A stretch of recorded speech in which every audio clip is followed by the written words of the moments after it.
दोस्तों, आप सब कैसे हैं? उम्मीद करती हैं अच्छे होंगे दोस्तों। हम भी अच्छे हैं। देखिए, आई हूँ खेत में घूमने के लिए।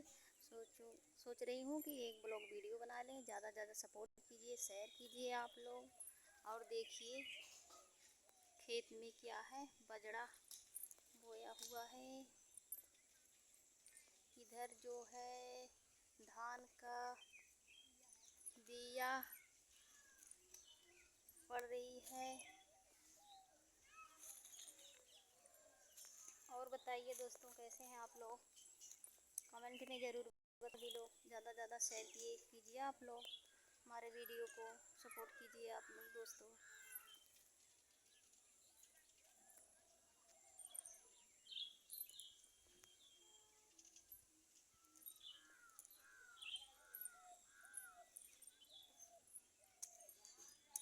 जा रहे हैं।